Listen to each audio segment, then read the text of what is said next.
A tua fala em 2025 começou a trazer um ponto que eu vejo que você está destacando bastante isso nas palestras, que é a questão do varejista entender os verdadeiros ativos dele.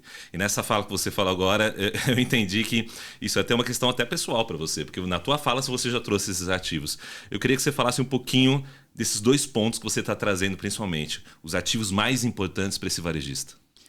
Indiscutivelmente, dados e pessoas. Quem não compreender isso está fora do jogo.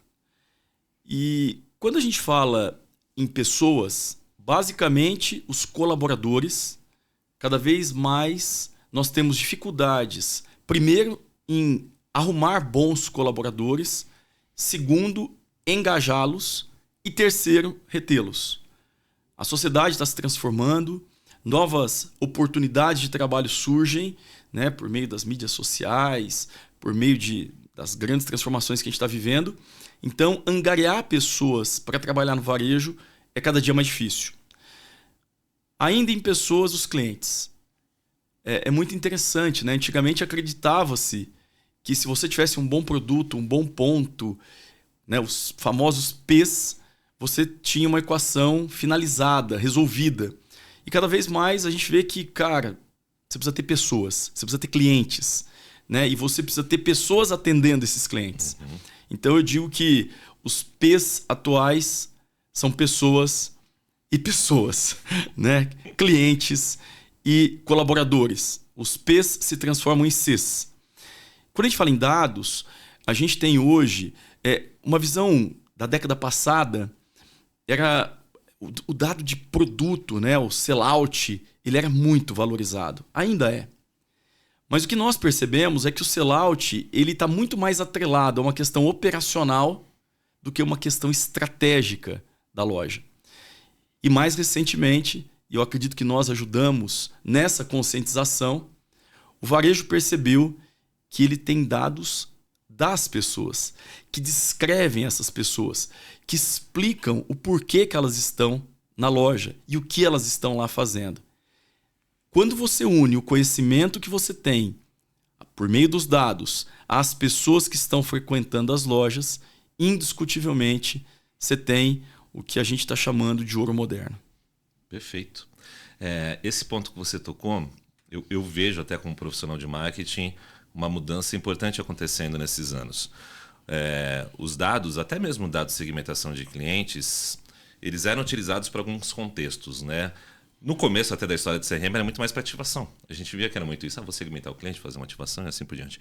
Mas a partir do momento que esses dados de comportamento, esses dados começam a ser correlacionados, eles estão entrando cada vez mais na estratégia do negócio.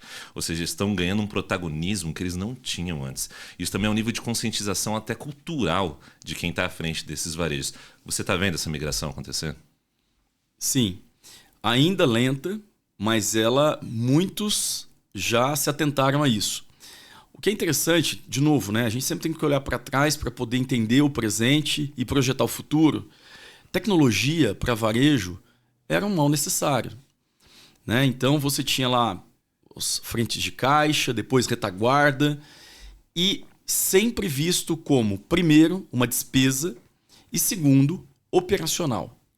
O que nós percebemos? Nos últimos anos, a tecnologia, principalmente as tecnologias voltadas para o cliente, CRM, saque, entre outros, começaram a entrar na estratégia desses varejistas e passaram a ser encarados como investimento e não mais como despesa.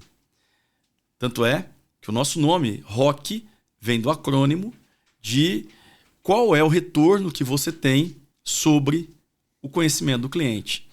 Então, essa conscientização começa a colocar o varejista num outro patamar no que diz respeito a o que importa para a estratégia da companhia. Com uma mudança tão veloz do comportamento de consumo, quem não compreender que os dados devem guiar qualquer tipo de decisão dentro da companhia, e principalmente os dados de pessoas, não vai conseguir prosperar no mercado tão competitivo que tem se formado ao longo dos últimos anos, especialmente a partir de 2020. A gente vê um movimento acontecendo, forte nos Estados Unidos, forte na China, que você foi lá. Aliás, você foi nos dois, né? Você foi tanto nos Estados Unidos quanto na China esse ano já.